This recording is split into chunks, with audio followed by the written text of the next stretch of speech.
Gattu Chinki Punjabi wedding. Gattu Chinki sofa પર ઉદાસ બેઠા હતા. આ જોઈને મમ્મી કહે છે, અરે બાળકો, શું થયું? તમે આટલા દુખી કેમ છો? સ્કૂલમાં કંઈ થયું? મમ્મી, મોન્ટીના બહેનના લગ્ન છે પંજાબી વેડિંગ સ્ટાઇલમાં. અરે હા, તે તો કેટલી સરસ વાત છે. તો કેટલી મજા આવશે. તમે લોકો પહેલી વાર પંજાબી વેડિંગમાં જશો. પણ મમ્મી, આજે મોન્ટીએ સ્કૂલમાં દીદીના લગ્નની બધાને કંકોત્રી આપી, પણ અમને ન આપી. શું? હા મમ્મી, પણ તમે હસો છો કેમ? અરે બાળકો, એ તો જ્યારે ગઈકાલે સાંજે તમે લોકો સ્ટેશનરી ગયા હતા ત્યારે જ મોન્ટીએ ઘરે આવીને મને કાર્ડ આપ્યું હતું. અને કદાચ તેણે તમને હેરાન કરવા માટે હાથે કરીને નથી કહ્યું. મમ્મીની વાત સાંભળી ગટ્ટુ ચિંકી હેરાન થઈ જાય છે. આ મોન્ટી પણ છે ને, ક્યારે મસ્તી કરવાનું બંધ નથી કરતો. તું જે પણ કહે ગટ્ટુ, પણ મોન્ટીનું આ તોફાન તો ક્યુટ હતું. હે ને ગટ્ટુ? હા મમ્મી, કદાચ મોન્ટી એટલો પણ ખરાબ નથી. અને હા, હું તો તમને કહેવાનું ભૂલી જ ગઈ કે મોન્ટીએ તમને આજે સાંજે 5 વાગે મોકલવા કહ્યું હતું ડાન્સ પ્રેક્ટિસ માટે. ઓહ, 5 તો વાગી ગયા. ગટ્ટુ ચિંકી જલ્દીથી ક્લબ હાઉસમાં જાય છે. ત્યાં મોન્ટી પહેલાથી જ બીજા મિત્રોની સાથે ઊભો હતો. કેમ ગટ્ટુ ચિંકી, તમે બંને આવવામાં આટલું મોડું કેમ કર્યું? કારણ કે અમને તારા કાર્ડવાળા પ્રાંક વિશે હમણાં જ ખબર પડી મોન્ટી. હા મોન્ટી, તે પણ અમને બધાની જેમ સીધું કાર્ડ કેમ ના આપ્યું? કેમ કે એ મારી સ્ટાઇલ નથી. ચલો એક લાઈનમાં ઊભા થઈ જાઓ તો ચલો, પછી હું બધાને ભાંગડા કરવાનું શીખવાડીશ. મોન્ટીની વાત સાંભળી હરી, ગુડ્ડી, બંટી, ગટ્ટુ અને ચિંકી બધા એક લાઈનમાં ઊભા રહે છે. જો આમ કરો.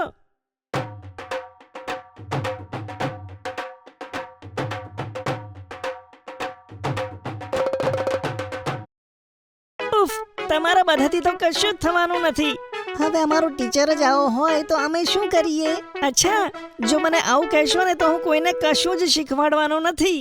અરે ના મોન્ટી, હવે અમે સારી રીતે કરીશું. સારું, તો જુઓ આમ કરો. હો, 1 કલાક સુધી મોન્ટી બધાને સરસ ભાંગડા કરવાની પ્રેક્ટિસ આપે છે. ઉફ, હું તો બહુ જ થાકી ગયો. પણ બધાની ટ્રેનિંગ સરસ રીતે થઈ.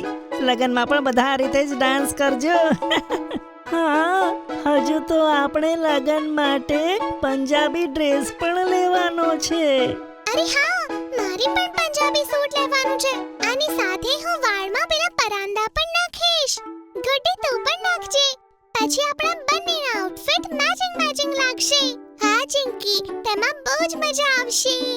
સારું, તો પછી જાઓ અને બધા તૈયારીઓ કરો. મારે પણ ઘણું બધું કામ છે. બાય. બધા લોકો જલ્દી ઘરે જતા રહે છે.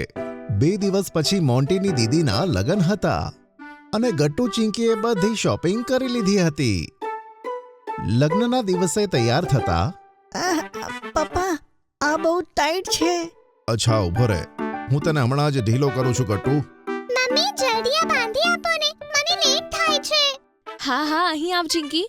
થોડી વારમાં ગટ્ટુ ચિંકી એકદમ રેડી થઈ જાય છે અને બિંગો પણ પંજાબી પાઘડી પહેરીને એકદમ રેડી હતો. જોઈએ બાળકો. Yes, let's go.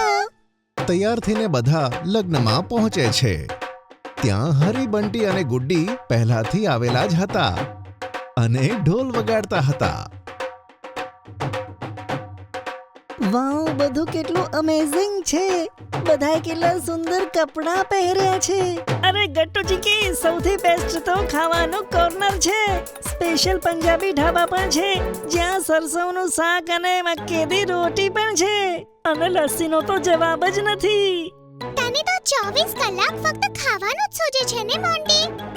એવામાં ત્યાં શિવા અને કીર્તિ દીદી આવી જાય છે અને સાથે મોન્ટી આવી જાય છે. હેલો ગટ્ટુ ચિંકી, યે પેર કિંગે, એટલે હાઉ આર યુ?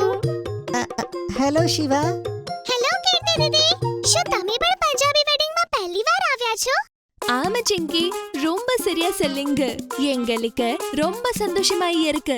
દીદીનો મતલબ છે we are having so much fun. બહુ જ મજા આવી રહી છે. ઓહ, તો સરસ છે. હે ને બિંગો? Cute bingo. ત્યાં મોન્ટી બધાને કહે છે, બધા અહીંયા શું કરો છો?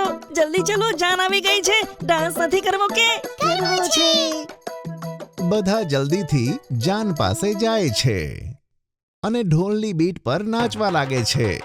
એ જ સ્ટેપ્સ જે મોન્ટીએ શીખવાડ્યા હતા. ઓય ભલે ભલે, ઓય શાવા શાવા, ઓય યાહુ યાહુ, ઓય વાહુ વાહુ. વાવ ગટ્ટુ ચિંકી, તમે લોકો તો જોરદાર ડાન્સ કરી રહ્યા છો. શીખવાડ્યું કોણે? શીખ્યું કોણે? ગટ્ટુની વાત પર બધા હસે છે. વરરાજા જ્યારે અંદર આવે છે ત્યારે બ્રાઇડની એન્ટ્રી થાય છે. બ્રાઇડે હાથમાં મોટા મોટા કલીરા પહેર્યા હતા. વાવ મમ્મી, જો બ્રાઇડની બંગડીઓ કેટલી સુંદર છે. ચિંકી બેટા, તેને કલીરા કહેવાય. તેની સાથે એક ખાસ રસમ પણ હોય છે. અચ્છા, તે શું મમ્મી? તો જાતે જ સમજી જઈશ બેટા, બસ જોતી જા. બ્રાઇડની કેટલીક બહેનો અને ફ્રેન્ડ્સ એક સાથે બેસી જાય છે.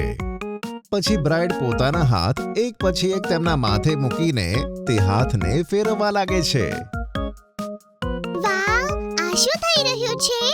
બાળકો, આ એક એવી રસમ છે જેમાં માનવામાં આવે છે કે જેના ઉપર કલીરા તૂટીને પડે છે તેના લગ્ન નેક્સ્ટ થશે.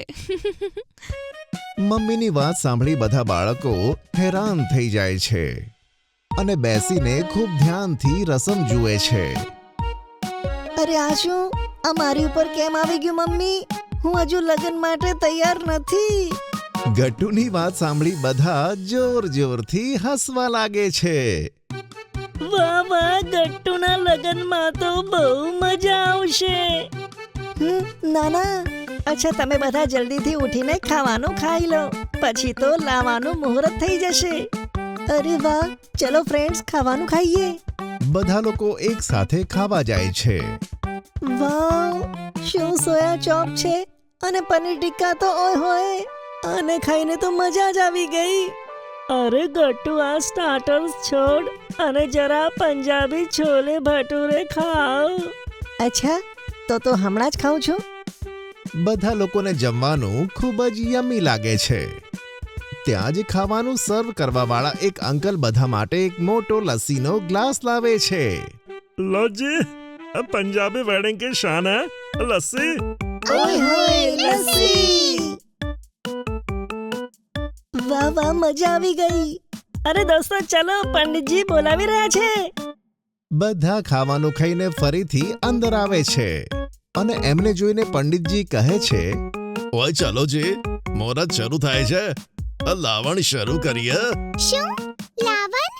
અરે ચિંકી, જેમ આપણામાં 7 ફેરા હોય છે એમ જ પંજાબી વેડિંગમાં 4 લાવણ હોય છે. ઓ વાવ. બધા સાથે બેસીને લગ્નની સેરેમની જુએ છે. જેવા જ લગ્ન પતે છે, બધા એક સાથે બ્રાઇડ અને ગ્રૂમ પર ઘણા બધા ફ્લાવર્સ નાખે છે. યે! હવે મને મળશે ઘણા બધા પૈસા. શું? પણ કેમ? કેમ કે વરરાજાના જૂતા તો મેં પહેલા જ ચોરી લીધા હતા. કેમ જીજાજી? જો દીદીને લઈને જવું હોય ને તો જૂતા તો જોઈએ જ ને. ઓહો સાળા સાહેબ, તમારાથી તો હું ક્યારેય ના જીતી શકું. આ લો જૂતા ચોરાઈની ગિફ્ટ.